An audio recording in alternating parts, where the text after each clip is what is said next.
ప్రముఖ TV anchor journalist స్వేచ్ఛ మరణం వెనకాల అనేక విషయాలు వెలుగులోకి వస్తున్నాయి. ప్రస్తుతం తను బలవన్మరణానికి పాల్పడిన ఇంటి వద్ద జవహర్ నగర్లో అయితే ప్రస్తుతం అయితే ఉన్నాం. ఇదే ఇంట్లో తను నిన్న రాత్రి బలవన్మరణానికి పాల్పడింది. ఇంట్లోనే ఉరి వేసుకొని చనిపోయింది. కూతురు లేని సమయంలో ఎవరితోనో గొడవపడి బలవన్మరణానికి పాల్పడినట్టు కూడా అనుమానాలు అయితే వ్యక్తం వస్తున్నాయి. గత కొన్ని రోజుల నుంచి కూడా తను లివింగ్ రిలేషన్షిప్లో ఉంది. పూర్ణచందన్ అన్న వ్యక్తితోని, ప్రముఖ ఛానల్లో పనిచేస్తున్న వ్యక్తితోని గత 4 years నుంచి కూడా లివింగ్ రిలేషన్షిప్లో ఉంది. భర్తతోని 2014లోనే డివోర్స్ అయిపోయింది. 9 క్లాస్ చదువుతున్న అమ్మాయి కూతురు ఉంది. ఒకవైపు వాళ్ళిద్దరు కూడా ఇక్కడనే నివసిస్తుంటారు. ఆ అమ్మాయి షూస్ కూడా, స్కూల్ షూస్ కూడా మనం ఇక్కడనే చూడొచ్చు. గత కొన్ని ఏళ్ళ నుంచి కూడా వాళ్ళు దాదాపు ఇక్కడనే ఉంటున్నారని తెలుస్తుంది. పూనం చందన్తో కూడా లివింగ్ రిలేషన్షిప్లో ఉండడం, ఆ తర్వాత పూనం చందన్కి కూడా మ్యారేజ్ అవ్వడం, ఆ తర్వాత నేను నిన్ను పెళ్లి చేసుకుంటాను, నా భార్యతో నేను ఉండాలనుకోవట్లేదు, నా భార్య అంటే నాకు ఇష్టం లేదు, డివోర్స్ ఇస్తాను, మన ఇద్దరం కలిసి ఉందాము, కలిసి లైఫ్ని స్టార్ట్ చేద్దాం అంటూ కూడా ఇటువంటి మాటలు చెప్పాడు. కానీ ఎప్పుడైతే ఈ నెల 26th రోజు కూడా గొడవ జరిగింది. ఆ తర్వాత వాళ్ళిద్దరూ మాట్లాడుకోవట్లేదు, ఇంకా మేము విడిపోతాం నాన్న అంటూ కూడా స్వేచ్ఛ వాళ్ళ ఫాదర్కి కాల్ చేసి చెప్పడం, దాని తర్వాత వాళ్ళ నాన్న మొదట నేను నీతో మాట్లాడి పూర్ణచందన్తో నేను తర్వాత మాట్లాడతానంటూ కూడా వాళ్ళ నాన్న చెప్పాడు. తరచూ కూడా గత 4 రోజుల నుంచి కూడా తరచూ గొడవలు జరుగుతున్నాయి. వీళ్ళిద్దరి మధ్యలో కూడా ఎప్పుడు గొడవలు జరుగుతుంటాయి అంటూ కూడా వాళ్ళ తండ్రి చెప్పుకుంటూ వస్తున్నారు. నా కూతురు చావుకి కారణం పూర్ణచందన్నే.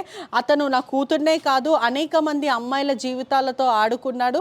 చాలామంది దీని గురించి చర్చిస్తున్నారు కూడా. నా కూతురు తీవ్ర మనస్తాపంకి గురై పూర్ణచందన్ కారణం వల్లనే చనిపోయింది, నా కూతుర్ని మోసం చేశాడంటూ కూడా వాళ్ళ తండ్రి చెప్పుకుంటూ వస్తున్నాడు.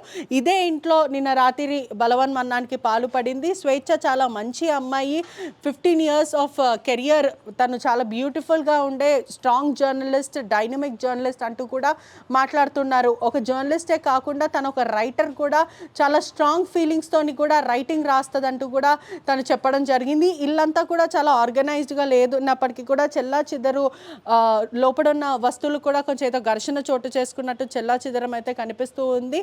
ఒకవైపు ఇక్కడనే వాళ్ళ కూతురుతో ఉంటుంది, ఇద్దరు కూడా స్కూల్కి వెళ్తూ ఉంటుంది ఇక్కడ నుంచి అని కూడా తెలుస్తుంది. పూర్ణచందన్ కూడా పెళ్లి చేసుకుంటానని 3 ఏళ్ల పాటు వెంటపడి, ఆ తర్వాత ఆ అమ్మాయిని ఒప్పించి, స్వేచ్ఛని ఒప్పించి వీళ్ళు పెళ్లి చేసుకుందామంటూ కూడా అనుకున్నారంటూ కూడా వాళ్ళ తండ్రి చెప్పుకుంటూ వస్తున్నాడు. ఆ తర్వాత ముఖం చాటేయడం, ఇదిగో పెళ్లి చేసుకుంటా, అదిగో పెళ్లి చేసుకుంటా అంటూ కూడా మాట దాటేయడం, నవ్వుల పాలు అయిపోయింది నా జీవితం అంటూ కూడా స్వేచ్ఛ మాట్లాడిన పరిస్థితి కనిపిస్తుందంటూ కూడా వాళ్ళ తండ్రి చెప్పుకుంటూ వస్తున్నారు. పూర్ణచంద్రం ఓన్లీ స్వేచ్ఛనే కాదు, అనేక మంది జీవితాలతో చెలగాటం ఆడాడు అతను. ఖచ్చితంగా అతనికి శిక్ష పడాలి, నేను పోలీస్ స్టేషన్లో కూడా కంప్లైంట్ ఇచ్చానంటూ కూడా వాళ్ళ తండ్రి చెప్పుకుంటూ వస్తున్నారు. స్వేచ్ఛ మాత్రం చనిపోయే అమ్మాయి కాదు, చాలా స్ట్రాంగ్ విమెన్, చాలా స్ట్రాంగ్ ఫీలింగ్స్ గురించి చెప్తుంది, బ్రతుకు గురించి చాలా మోటివేట్ చేస్తూ ఉంటుంది. బలమైన కారణం లేకపోవడం వల్ల ఉంది కాబట్టే తను చనిపోయింది.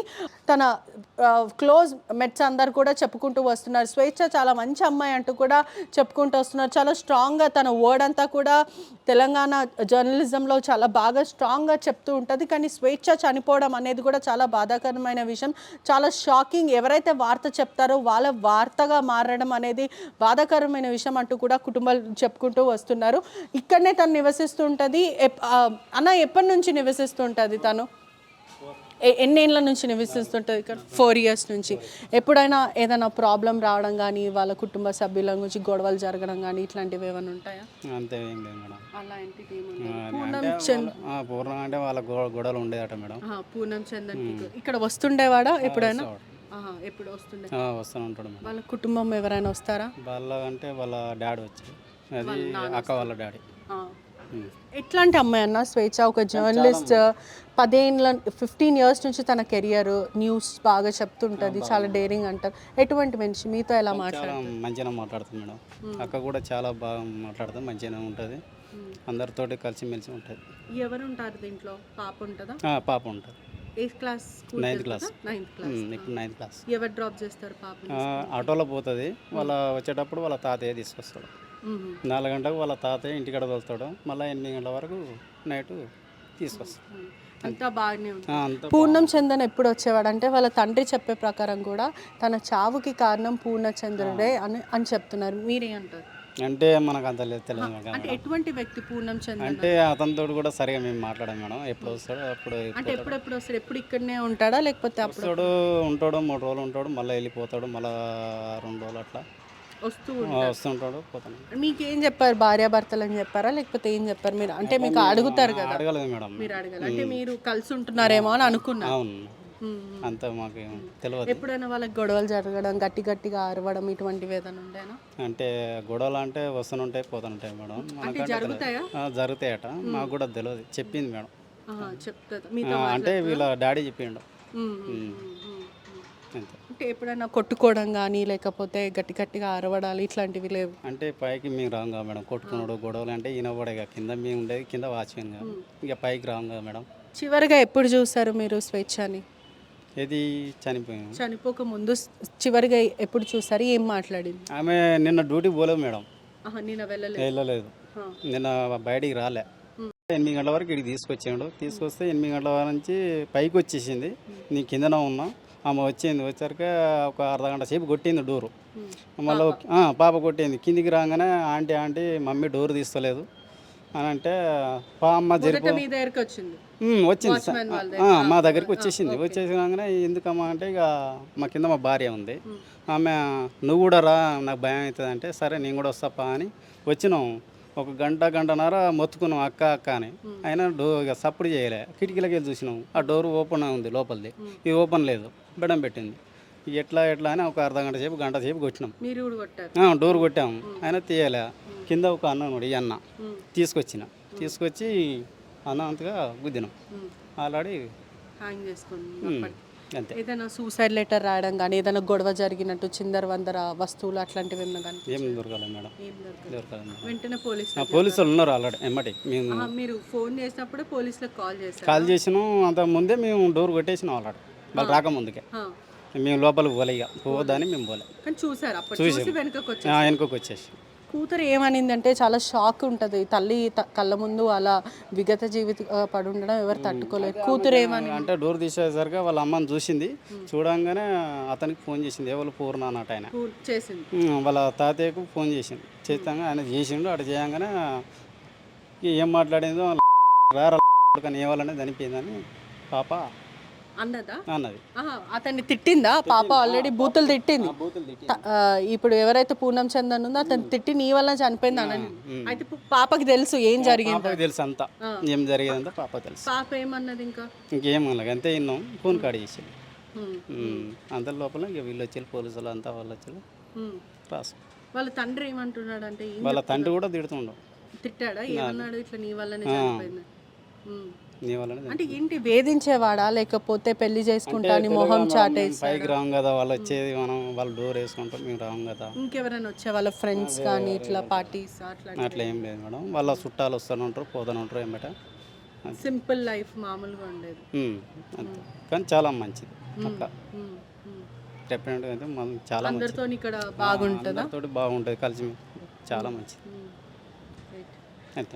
ఏం చివరిగా ఎప్పుడు చూసారు మీరు? అంటే నిన్న చూడలేదు, నేను ఆఫీస్కి వెళ్ళలేదు, చివరిగా ఎప్పుడు చూసారు, ఏం మాట్లాడారు? అంటే చివరిగా అంటే మా భార్య వచ్చింది మేడం పైకి, అంటే 2:30 అట్లా 3 గంటలకు. ఆల్రెడీ మంచిగానే ఉందట, ఏది కుక్కను తీసుకొని ఇటు పైకి వచ్చింది, ఆ కుక్కతోటి మధ్యాహ్నం. అప్పుడు జర డలుగానే ఉన్నదట. తర్వాత విజయ పాప వచ్చినాక పనికి రానా ఉన్నదట, రాకు అనిందా? రాకు అన్నదట. పాప వచ్చినాక రాకు అనింది. పాప వచ్చినాక రానా అన్నదట. అప్పుడు నేను డ్యూటీకి వెళ్తా అని చెప్పిందట. ఓకే. అంటే ఎప్పుడు అలానే చెప్తుందా లేకపోతే ఫస్ట్ టైం కొంచెం వింతగా చెప్పిందా? ఇక అలాగనే అంటే ఇక ఎప్పుడైనా అట్నే చెప్తుంది, డ్యూటీకి పోతున్నాను, పాప ఉంటేనే రా అని చెప్తుంది. ఓకే. అంటే అప్పుడు మీరు గమనించలేదు, ఏదో జరిగిపోతుంది అని అనుకోలేదు? మా భార్య ఉంది అంతే. అంటే స్వేచ్ఛ గురించి వాచ్మెన్ వాళ్ళ పాప మాత్రం దుర్భాషలాడింది, నీ వల్లనే మా అమ్మ చనిపోయిందంటూ కూడా ఎంతో రోధించిందంటూ కూడా వాచ్మెన్ చెప్పుకుంటూ వస్తున్నాడు. పూనం చందన్ ముఖం చాటేయడం, దాని తర్వాత పెళ్లి చేసుకుంటా అని మాట్లాడడము, తీవ్ర మనస్తాపంకి గురయ్యే తను చనిపోయిందంటూ కూడా వాచ్మెన్ చెప్తున్న పరిస్థితి కనిపిస్తుంది. తను ఇక్కడనే ఉంటుంది, ఇక్కడనే నివసిస్తూ ఉంటుంది, నిన్న ఆఫీస్కి కూడా వెళ్ళలేదు, కానీ కొంచెం డల్గా ఉంది అంటూ కూడా వాచ్మెన్ చెప్పుకుంటూ వస్తున్నాడు. సీసీ కెమెరా కూడా చాలా క్లియర్గా కనిపిస్తుంది, అంటే ఎవరు వస్తారు ఎవరు వెళ్తారు అనేది అనేది కూడా రికార్డ్ అవుతుంది. తను చనిపోకముందు ఎవరైనా వచ్చారా, ఏదైనా గొడవ జరిగిందా, లేకపోతే ఇంకా కారణం ఏంటి అనే విధంగా కూడా చాలా క్లియర్గా కనిపిస్తుంది. పోలీసులు మాత్రం సుదీర్ఘంగా విచారిస్తున్నారు. తన చావుకి కారణం పూర్ణచంద్రని అంటూ కూడా కుటుంబం కానీ వాళ్ళ కూతురు 9వ క్లాస్ చదువుతున్న కూతురు కూడా ఆరోపిస్తుంది. నిజాలు ఏంటి, తను పూర్ణచంద్రన్ నిజంగానే తను మోసం చేశాడా, మొహం చాటేశాడా, లేకపోతే అమ్మాయిని ఏదైనా వేధించాడా అన్న విధంగా కూడా అనుమానాలు అయితే వ్యక్తమవుతూనే చిక్కడపల్లి పోలీసులు మాత్రం కేసు నమోదు చేసుకొని దర్యాప్తు చేస్తున్నారు. అసలైన తొలి వెలుగు. ఫాలో వాట్సాప్ @తొలి వెలుగు official.